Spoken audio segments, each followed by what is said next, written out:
In August, an Xbox Series X went up to $800. Not a new one, not a better one. The same console you could have bought in 2020, $150 more expensive than it was in July. They discontinued the 2TB model on the same day. PlayStation raised its prices back in April. Nintendo's increase lands on September 1st. Three rivals who agree on nothing, all raising prices in the same year. And the reason has almost nothing to do with video games. Because here's how consoles have always worked. They launch expensive, and then they get cheaper. Every year, the parts cost less, the factory gets better at building them, and the price drifts down. That's the deal. You wait, you save money. This is the first time in modern gaming that the deal ran backwards. Consoles are now getting more expensive the longer they exist. So what got expensive? Not the graphics, not the controller, not the plastic.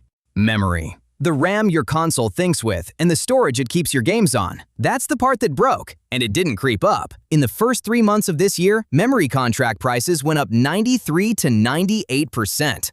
That's not inflation, that's the price of memory roughly doubling in a single quarter. And the analysts didn't see it coming either. In January, TrendForce predicted memory would go up about 55 to 60%. 4 weeks later, they tore that up and said 90 to 95. The forecast doubled before the quarter even finished. And this is the fun part. The reason your console costs more is that a chatbot got hungry.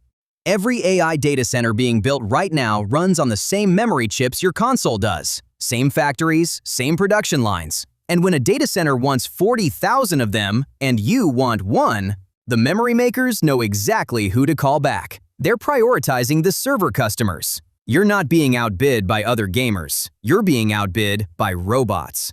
And the appetite is ridiculous. One of Nvidia's top AI chips carries 288 gigabytes of memory. Your PlayStation 5 has 16. So a single AI chip is holding as much memory as 18 PlayStations.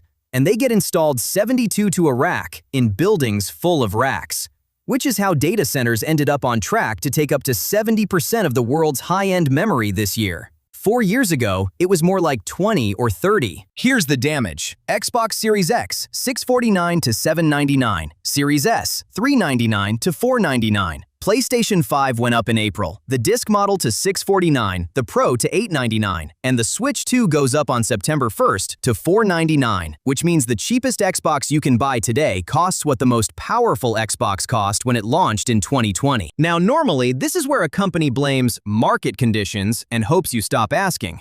Microsoft didn't. They said the quiet part on the record.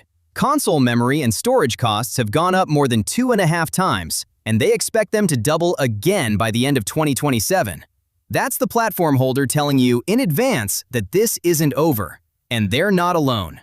Analysts at Jefferies expect memory to surge twice more before the end of this year, which is a polite way of saying this probably isn't the last price rise you'll read about. Which brings up the obvious move. Your console is nearly 6 years old. Just wait for the next one, right? About that.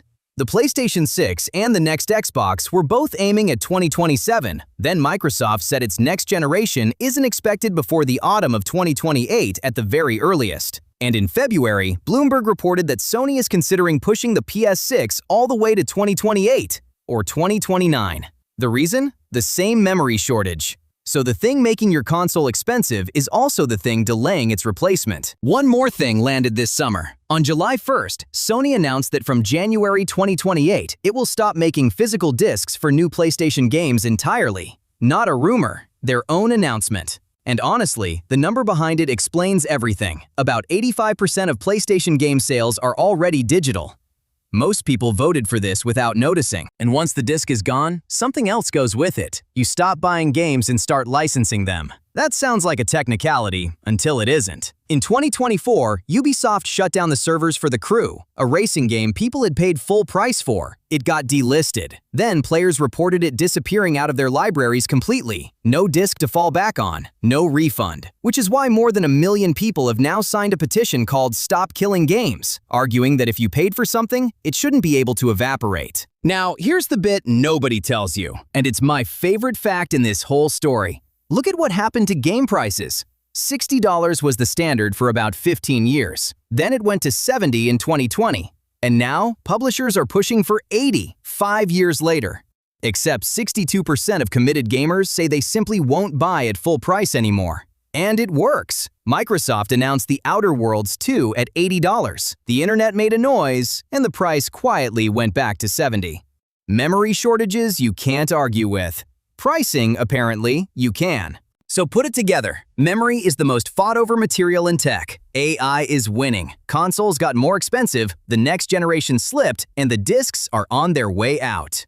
But here's the flip side, and it's genuinely good news. If the next console really is 3 years away, then the machine already under your television is going to be the machine developers build for years longer than any generation before it. Your console isn't out of date, it's about to be in its prime.